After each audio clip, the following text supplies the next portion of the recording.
सभी भक्तों को जय श्री राम। श्री सीता रामचंद्राभ्याम नमः। महर्षि वाल्मीकि प्रणीत श्रीमद् वाल्मीकि रामायण आज से हमारे YouTube चैनल पर प्रारंभ हो रही है। सभी श्रोताओं को, सभी भक्तों को मेरा कहना है, विशेष आग्रह है कि अब हमारे YouTube चैनल पर आप श्रीमद् वाल्मीकि रामायण श्रवण करेंगे और ये हिंदी टीका सहित है और अपने जीवन को कृतार्थ बनाएंगे। सभी भक्तों को जय श्री राम। जय उमापति महादेव की, जय पवन सुत हनुमान की। सभी भक्तों को वाल्मीकि जयंती की हार्दिक शुभकामनाएं। जय श्री राम, जय उमापति महादेव की, जय पवन सुत हनुमान की। तो प्रिय भक्तों, हमारे YouTube चैनल पर प्रतिदिन महर्षि वाल्मीकि जी की रामायण से एक सर्ग श्रवण करने के लिए मिलेगा। तो सभी श्रोताओं को कोटि कोटि नमन, वंदन, अभिनंदन। तो सर्वप्रथम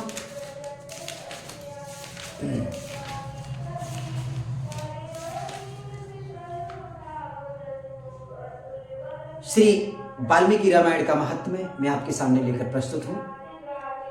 रामायण आदि काव्य है। यह संपूर्ण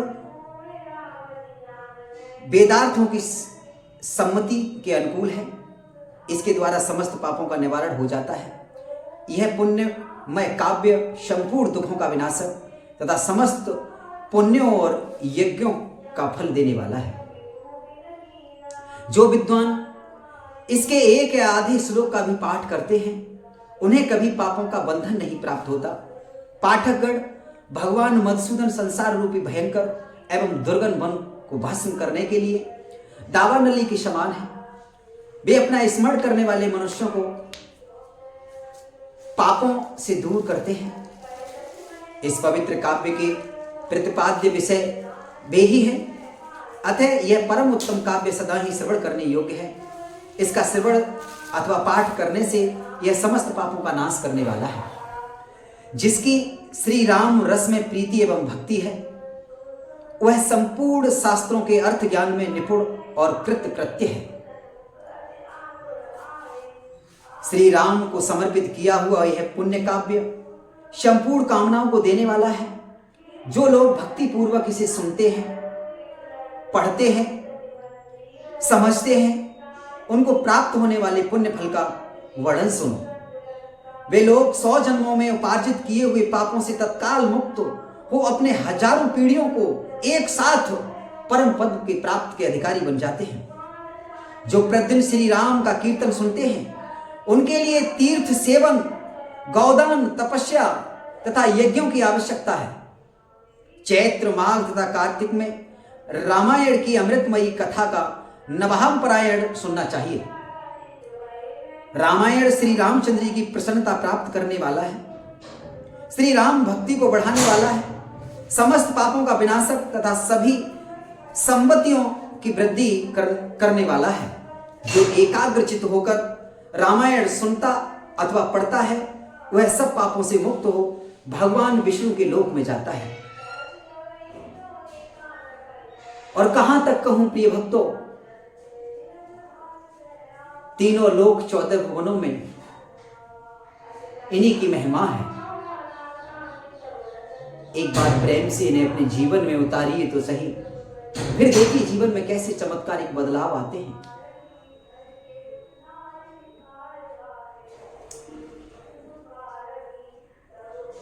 तो प्रिय भक्तों, मेरी आपसे यही प्रार्थना रहेगी। तो आपके सामने अब प्रस्तुत है श्रीमद् वाल्मीकि रामायण के बालकांड से प्रथम सर्ग। श्री गणेशाय नमः। पहला सर्ग। नारद मुनि का वाल्मीकि मुनि को श्री राम का चरित्र सुनाना, ये शीर्षक है पहले सर्ग का। एक बार तपस्या में लगे हुए वाल्मीकि जी ने विद्वानों में श्रेष्ठ नारद मुनि से पूछा, मुने, इस संसार में वीरवान, गुणवान, दृढ़ प्रतिज्ञा, सत्य वक्ता, उपकार मानने वाला धर्मज्ञ कौन है? समस्त प्राणियों का हितैषी, विद्वान, सामर्थ्यशाली तथा एकमात्र सुंदर पुरुष कौन है?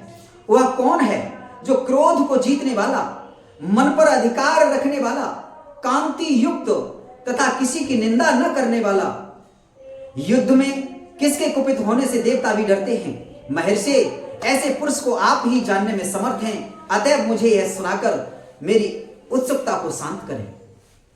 यह सुनकर महर्षि नारद ने प्रसन्नता पूर्वक कहा, मुनि, आपने जिन दुर्लभ गुणों का वर्णन किया है, उनके संसार इक्ष्वाकु वंश में जन्मे एक ऐसे पुरुष हैं जो राम नाम से विख्यात हैं।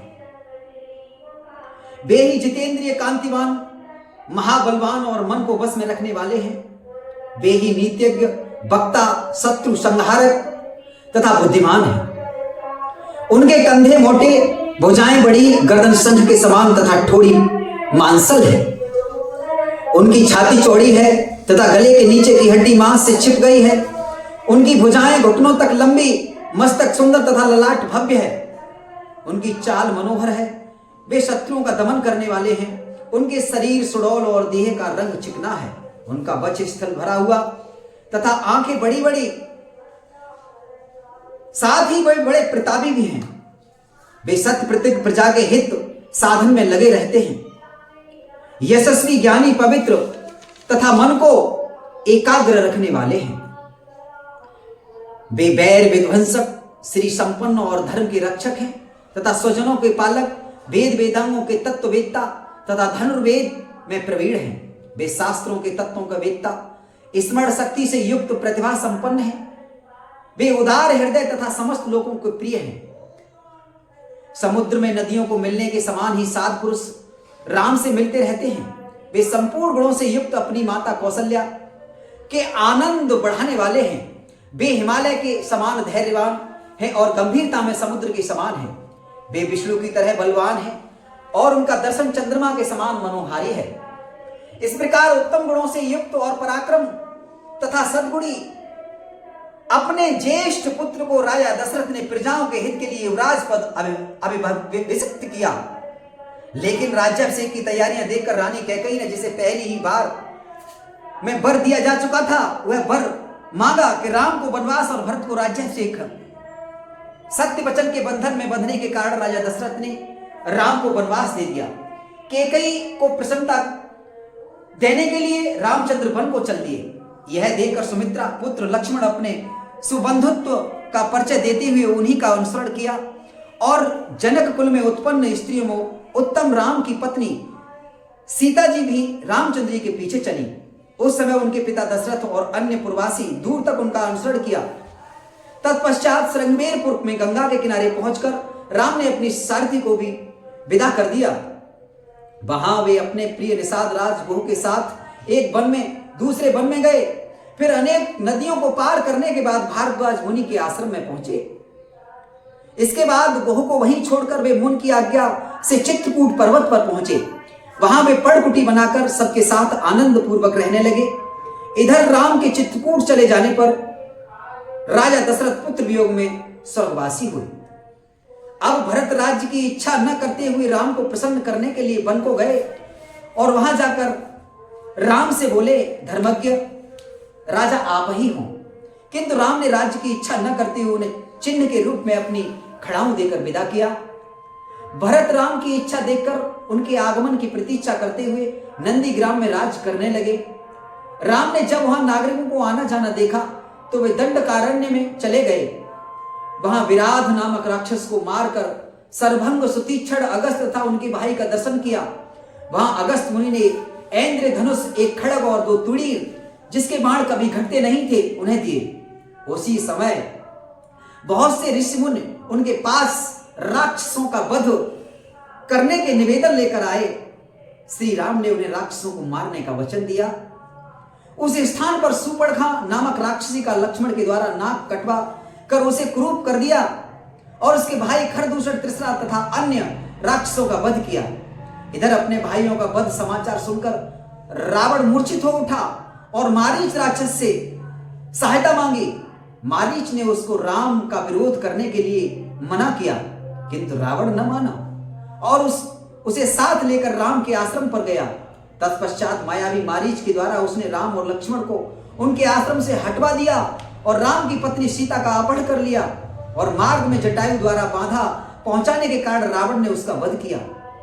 इस जटायु के मुख से जब राम को सीता का हरण सुनकर बात पता चली तो वे शोकाकुल होकर विलाप करने लगे और फिर जटायु का दाह संस्कार कर एक अन्य राक्षस कवंध का वध किया। आगे वे सबरी के यहां गए और उससे पूजित हुए। तत्पश्चात उनकी भेंट हनुमान से हुई, जिनकी सहायता से वे सुग्रीव से मिले और फिर अग्नि की साक्षी मानकर आपस में मित्र बने। उस समय दुखी होकर सुग्रीव ने उनसे बाली की शत्रुता की बात बताई, जिसे सुनकर राम ने बाली को मारने की प्रतिज्ञा की, किंतु सुग्रीव को राम की शक्ति पर संदेह हो रहा था, इसलिए उन्होंने परीक्षा हेतु उन्हें दुंदभी दैत्य का विशाल शरीर दिखलाया। इस पर राम ने मुस्कुराते हुए उसे पैर के अंगूठे से 10 योजन तक दूर फेंक दिया। फिर एक बाण से 7 ताल वृक्षों को बींध डाला। राम के इस कार्य को देखकर सुग्रीव को उन पर विश्वास हो गया और वे उनके साथ किष्किंधा गुफा में गए। वहां सुग्रीव के महानाद को सुनकर वानरराज बाली अपनी पत्नी तारा को आश्वासन दे बाहर निकला, किंतु उसे राम ने तुरंत एक बाण से मार गिराया। बाली को मारकर राम ने सुग्रीव को उसके राज्य पर बैठा दिया। सुग्रीव राजा बनते ही सभी वानरों को सीता का पता लगाने चारों दिशाओं में भेजा और तत्पश्चात बलवान हनुमान जी संपत नामक गिद्ध के कहने पर 100 योजन लंबा क्षार समुद्र को लांग गए। वहां लंकापुरी में पहुंचकर उन्होंने सीता को अशोक वाटिका में चिंतामग्न बैठे देखा। तब सीता को अपनी पहचान देकर उनको राम का संदेश सुनाया और वाटिका के दरवाजे को तोड़ डाला। फिर 5 सेनापति और अक्षकुमार सहित 7 कुमारों की हत्या कर जानबूझकर अपने को पकड़वा दिया। उस समय उन्होंने राक्षसों का अपराध स्वेच्छा से सहा और सीता के स्थान को छोड़कर सारी लंका को जला डाला। फिर राम को सीता का संदेश देने के लिए वापस लौटे। जब राम को सत्य की जानकारी हुई तो उन्होंने अपने बाणों से समुद्र को क्षुब्ध किया। फिर समुद्र की सलाह से ही नल से पुल का निर्माण करवाया। अब उसी पुल से होते हुए वे लंका में पहुंचे और रावण का वध किया। उस समय सीता से मिलने पर राम को बड़ी लज्जा आई और उन्होंने भरी सभा में सीता को के प्रति मर्मभेदी वचन कहे। साध्वी सीता इसे सहन न कर सकी और तुरंत अग्नि में प्रवेश कर गई। तत्पश्चात अग्नि के कहने से सीता निष्कलंक मान ली गई और महात्मा रामचंद्र के इस कार्य से सभी देवता संतुष्ट हुए। राक्षस राज विभीषण को लंका का राजा बनाया गया। फिर राम ने देवताओं से वर पाकर सभी वानरों को जीवन दान दिया और सभी साथियों सहित पुष्पक विमान पर चढ़कर अयोध्या के लिए लौटे। मार्ग में भारद्वाज मुनि के आश्रम में पहुंचकर उन्होंने हनुमान को भरत के पास भेजा। फिर पुष्पकारूढ़ होकर वे नंदी ग्राम को गए और जटाओं को कटाकर अपना राज्य प्राप्त किया। अब इस राम के राज्य में रहने वाले सुखी, संतुष्ट और व्याधि मुक्त रहेंगे। कोई अपने पुत्र का मृत्यु नहीं देखेगा और न कोई स्त्री विधवा होगी।